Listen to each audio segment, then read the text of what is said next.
Есептік сайлау конференциясында соңғы 5 жылда атқарылған істер сараланды. Ардагерлер кеңесімен 33 пленум, 276 төралқа отырысы және 40-қа жуық семинар кеңестер өткізілген. Бейнеттерінің зейнеттерін көре отырып, өңірдің өркендеуіне үлес қосып келе жатқан ауыз дуалы аға буын өкілдеріне облыс әкімінің де алғысы ерекше. Өз басым бұл ұйымның мәртебесі биік қоғамға тигізер пайдасы зор деп білемін. Болашақта да ардагерлер ұйымының оңтүстік дамуына қосар үлесі үлкен болады деген ойдамын. Ұйымның жұмысына келетін болсақ, мен бұл бірлестіктің қызметіне оң баға беремін.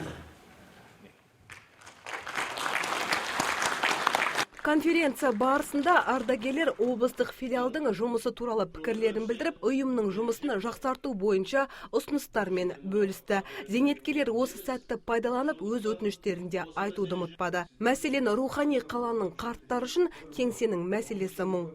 Осы қала аудан ардагерлер ұйымында отыратын офис кеңсеміз жоқ. Осы жұмыс орнымыз нашар, отыратын жеріміз жоқ. Қарайлар жұмысқа дой ойнап, бильярд ойнап, қайтатын көл көтеріп қайтатын жеріміз тапсырылды. Облыстың прокуроры Иманов мырза болса, қазыналы қарттар қылмыстың алдын алуға қол ұшын соза алады деп отыр. Өскелең ұрпаққа үлкендік ақылын айтып, өнеге жолына түсірсе, үдеп бара жатқан қылмыстың саны азаяр еді дейді ол. Ал республикалық ардагерлер ұйымы төрағасының орынбасары Мұқышев облыстық ардагерлер ұйымының жұмысын ширату керек деп отыр әлі де. Аудандық қалалық ардагерлер кеңестердің басшылығында бір әйел адам жоқ.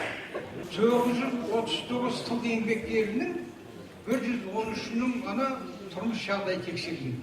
Қосымша қаржы бөлу, тамақ болсын, киімі болсын, үй тұрмысы болсын, оның үйде жаңағы ремонт жасау деген секілді. Осылардың барлығын егер барып көрмесе, көзбен, құлақпен айтқан сөз ол жайға ескерусіз қала береді.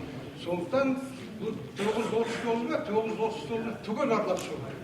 Мақтаған бәріне де жағат, бірақ Астанадан келген қонақ 5 жылда бір өтетін кездесуде көңілі толмай жүрген жұмыстардың шетін шығарды. Алайда ардагерлер кеңесінің төрағасы Бекболат мырзадан біздегі кем-кетікті қозғай бермеуін өтінгендей болды. Жиын соңында республикалық ардагерлер ұйымының съезіне баратын делегаттар сайланды. Оңтүстіктен 10 адам барады. Гүлжан Нұрланқызы, Мұрат Адинаев, Сұлтан Бақытжан, ТВК.